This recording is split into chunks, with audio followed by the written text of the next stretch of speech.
السلام علیکم guys, welcome back to another video. اس ویڈیو میں ہم بات کریں گے MIT اسکالرشپ کی requirements, eligibility, documentation and application process کی۔ تو پاکستان فارچونیٹلی ان 141 کنٹریز میں ہے جو ایلیجیبل ہیں اس اسکالرشپ کے لیے، and although scholarship covers bachelors, masters and PhD programs, but for this video ہم صرف ماسٹرز کی بات کریں گے۔ بیچلرس کے بارے میں ایک چیز کلیئر کرتا جاؤں کہ پاکستان سے اس کے لیے ایلیجیبل نہیں ہے اپلائی کرنے کے لیے، بیکاز اس کی ایک کنڈیشن ہے کہ آپ نے اٹالین اسکول سے پڑھا ہوا ہو۔ اس کے بعد ماسٹرس کی بات کرتے ہیں تو آپ کی ایج ہونی چاہیے لیس دین 28 ایئرس، اور آپ کی بیچلرس کی ڈگری کمپلیٹ ہو گئی ہونی چاہیے۔ اب اس کے اندر ایک کویشچن یہ آیا تھا کہ ہماری ڈگری کمپلیٹ ہوگی مئی جون میں، تو اس سے پہلے ہم لوگ کس طرح سے اپلائی کر سکتے ہیں۔ تو اگر ہم کال فار اپلیکیشن کو، FAQs کو ڈیٹیل میں دیکھیں تو وہاں یہ بات شو ہوتی ہے کہ اگر پریزنٹ ہے تو آپ نے اپلوڈ کرنی ہے اپنی ڈگری۔ تو دیٹ مینس کہ اگر پریزنٹ نہیں ہے at the moment of application تو ہمارے پاس کویشچن ہے کہ ہم وداؤٹ ڈگری بھی اپلائی کر سکتے ہیں۔ تو آئی وڈ ریکمینڈ کہ اف یو تھنک کہ you have a strong motivation that can win you this scholarship and you just don't have your degree right now, تو you should not worry about it and you should just try to apply for it. Application process جس طرح سے میں نے پہلے بھی بتایا تھا بہت ایزی ہے، لیکن I'll try to help you guys go through it تاکہ اگر اس کے اندر کوئی آپ لوگوں کو ڈیفیکلٹیز آ رہی ہیں تو وہ آپ لوگ کلیئر کر سکیں۔ تو ہم اسٹڈی ان اٹلی پورٹل پہ جائیں گے، اپنا اکاؤنٹ بنائیں گے، سائن اپ کریں گے۔ اکاؤنٹ کریٹ ہونے کے بعد آپ نے بیسک پروفائل کریٹ کرنی ہے، passport and your name, e mail, contact number, address, وہ ساری چیزیں آپ نے سمپلی ایڈ کرنی ہیں۔ اور اس کے بعد جب آپ اس کو سیو کر کے کنٹینیو کریں گے تو وہاں پھر آپ نے پروگرام سلیکٹ کرنا ہوگا، اور پروگرام سلیکٹ کرنے کے بعد پھر نیکسٹ پیج پہ آپ نے سمپلی سارے ڈاکومنٹس اپلوڈ کر دینے ہیں، and that's how the application process is completed. اس کے علاوہ کچھ بھی اس کے اندر نہیں ہے۔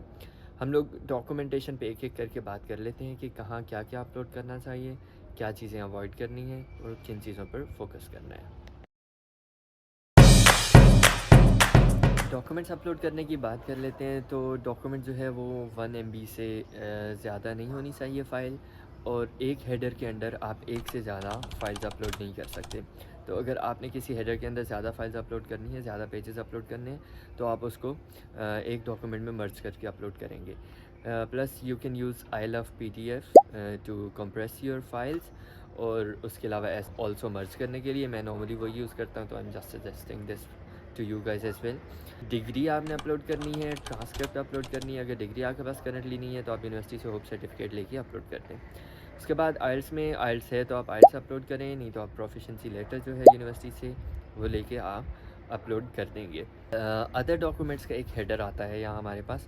ادر ڈاکومنٹس کے اندر کیا چیز ایڈ کی جا سکتی ہے، اس کے بارے میں کوئی ہارڈ اینڈ فاسٹ رول نہیں ہے۔ جو بھی چیز آپ کو یہ لگتا ہے کہ آپ کی اپلیکیشن کو سپورٹ کر سکتی ہے، آپ اس کو ایڈ کر سکتے ہیں۔ بٹ اس سین میں ایک چیز کا آپ نے دھیان رکھنا ہے کہ بمبارڈمنٹ نہ کر دیں اوور انفارمیشن کی کمیٹی پہ۔ جو انتہائی ریلیونٹ چیزیں ہیں، 2-4 سرٹیفکیٹس ایڈیشنل آپ کے ہیں، کوئی جاب آپ نے کی تھی، اس جاب کا آپ کے پاس لیٹر پڑا ہوا ہے، ایکسپیرینس لیٹر پڑا ہوا ہے، آپ وہ چیزیں ایڈ کر دیں۔ لیکن یہ کہ ہر چیز جو ہے وہ اگر آپ کی اپلیکیشن پروفائل سے ریلیٹ کر رہی ہے تو صرف اس صورت میں، صرف اگر وہ آپ کی پروفائل سے ریلیٹ کر رہی ہے تو اس کو وہاں ایڈ کرنے کا فائدہ نہیں ہوگا، کیونکہ جن چیزوں پہ فوکس کرنا چاہیے وہ مس ہو جاتا ہے اس سینیریو میں۔ اندر تھنگ اباؤٹ ڈاکومنٹس وہ یہ ہے کہ جب آپ نے ڈاکومنٹ اپلوڈ کرنے ہیں، فرسٹ آپ نے ان کو کمپریس کر لینا ہے، ایک فائل کے اندر اٹیچ کر لینی ہے جو چیزیں آپ نے اپلوڈ کرنی ہے۔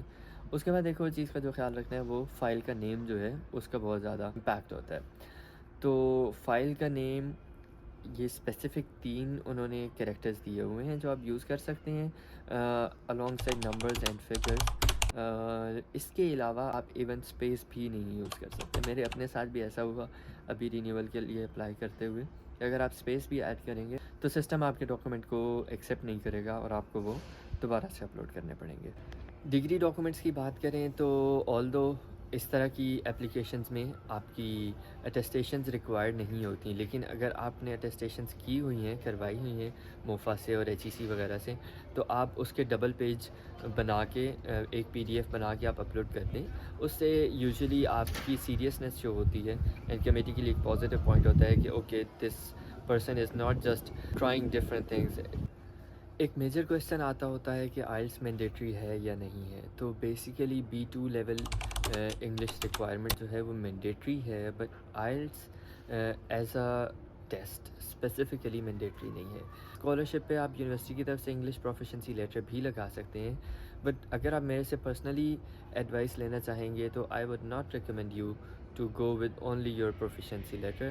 بیٹر ٹرائی کریں، آئلس دیں. آلدو کہ اس ایئر کے لیے تو ٹائم بہت تھوڑا رہ گیا، تو اس سال اگر آپ اپلائی کرنا چاہ رہے ہیں، آئلس نہیں ہے تو پروفیشنسی لیٹر کے ساتھ آپ اپلائی کر دیں. بٹ کسی بھی اسکالرشپ پہ اپلائی کرنے کے لیے just think about it from this perspective, from the perspective of the committee, کہ اگر 10-15 ہزار لوگوں نے اپلائی کیا ہے اور سیٹس ہیں hardly like in this case 3 یا اس کے علاوہ بھی 5 سے 10 سیٹس بھی اگر ہیں، تو اس کے اندر اگر 1000-2000 لوگ ود آئلس کے ہوں گے تو ان کو پریفرنس ملنا ایک لاجیکل سی بات ہوتی ہے. تو آلدو جو آپ کا موٹیویشن لیٹر ہوتا ہے it can make you stand out even اگر آپ کے پاس آئلس نہیں بھی ہے، بٹ یہ کہ definitely gives you a plus point. I would also like to discuss some insights from my own experience جو کہ explicitly written down نہیں ہوتی یا written down ہوں بھی تو کئی دفعہ ہم ان چیزوں کو مس کر دیتے ہوتے ہیں. پہلی چیز یہ ہے کہ مائچی اسکالرشپ کسی اور اسکالرشپ کے ساتھ کمپیٹیبل نہیں ہے، تو اس کے ساتھ آپ کوئی ریجنل اسکالرشپ یا کوئی اور اسکالرشپ اپلائی نہیں کر سکتے. سیکنڈلی ایراسمس کی اگر بات کی جائے، جو کہ بیسیکلی ایراسمس ایکسچینج کی میں بات کر رہا ہوں، اس کے ساتھ کمپیٹیبل اس سینیریو میں ہے کہ آپ اپلائی کر سکتے ہیں، but if you go out of Italy for any other scholarship تو اس ٹائم پیریڈ کے لیے آپ کو مائچی اسکالرشپ کی گرانٹ نہیں ملے گی. تو بیسیکلی جس طرح سے اس سال انہوں نے 9 منتھس پہ ڈیوائڈ کی ہے اسکالرشپ، تو اٹس 1000 یورو پر منتھ. اگر آپ جائیں گے کسی بھی مہینے میں باہر تو اس مہینے کا 1000 یورو جو ہوگا وہ کٹ جائے گا. Second important thing is the disbursement of scholarship. تو اسکالرشپ آپ کو منتھلی بیسس پہ نہیں ملتی، 3 انسٹالمنٹس میں ملتی ہے. First installment usually December end پہ ملتی ہے. تو when you are coming to Italy you should keep this thing in your mind کہ آپ کو شروع کے 3-4 مہینے خود سے مینیج کرنے ہوں گے. اس کے علاوہ اکوموڈیشن بھی خود مینیج کرنی ہوتی ہے، آل دو اٹس ایزیلی مینیجیبل ان پیسوں میں، بٹ یہ کہ آپ کو کرنا خود ہوتا ہے، یونیورسٹی کی طرف سے اکوموڈیشن نہیں دی جاتی. اگلی ویڈیو میں میں ٹرائی کروں گا موٹیویشن لیٹر پر بات کر لی جائے کہ جو لاسٹ ایئر کے ونرز تھے ان کے موٹیویشن لیٹرز میں کیا چیزیں کامن تھی، انہوں نے کس اسٹریٹجی کو فالو کیا، اپنی پروفائل کو انہوں نے کس طرح سے پچ کیا تاکہ اس چیز کو آپ لوگ بھی فالو کر سکیں، اور جو ایک پروون وننگ اسٹریٹجی ہے وہ آپ کے لیے بھی فائدہ مند ہو سکے. I hope I have covered most of the things. اس کے علاوہ اگر آپ لوگوں کو کسی چیز پہ ہیلپ کی ضرورت ہو تو just write that down in comments and wish you best of luck for your application. See you in the next video.